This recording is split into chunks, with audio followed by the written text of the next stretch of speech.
Photoshoot करत नाही। फडणवीस यांच्याकडे काही गोपनीय अशी माहिती नाही, स्फोट करावा अशी कोणती गोष्ट नाही। फडणवीस आता स्फोटक राहिलेले नाही। फडणवीस लवंगी फटाका इतकाही स्फोट करू शकत नाही।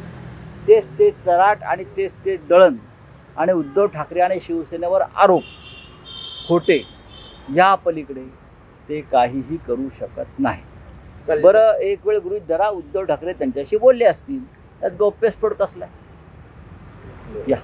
याच्यामध्ये गौप्यस्फोट काय आहे? तुम्ही मुख्यमंत्री व्हा, हा गौप्यस्फोट आहे?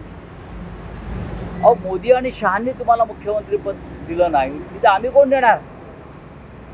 नरेंद्र मोदी आणि अमित शहा तुमच्या पक्षाने जिकडे तुम्हाला मुख्यमंत्री केलं नाही, मुख्यमंत्री पदालायक समजलं नाही, नंतर तिथे आम्ही तुम्हाला काय मुख्यमंत्रीपद देणार?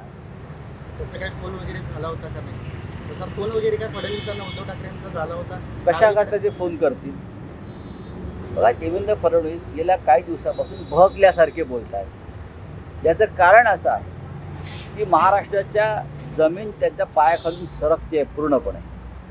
ते लोकसभा हरतायत, ते राजकारण हरतायत या राज्याचं, उद्याच्या विधानसभा हरणार आहेत। ज्या प्रकारचं राजकारण फडणवीसांनी महाराष्ट्रात सुरू केलं, ती तलवार त्यांच्यावरच उलटते आहे आणि त्या भयातून हे अशा फटाके, ते काय म्हणतात ना, स्फोट नाही, लवंग्या फटाक्या फोडत आहेत। लोक फार गांभीर्याने घेत नाहीत महाराष्ट्रात त्यांच्याकडे। कल्याणमध्ये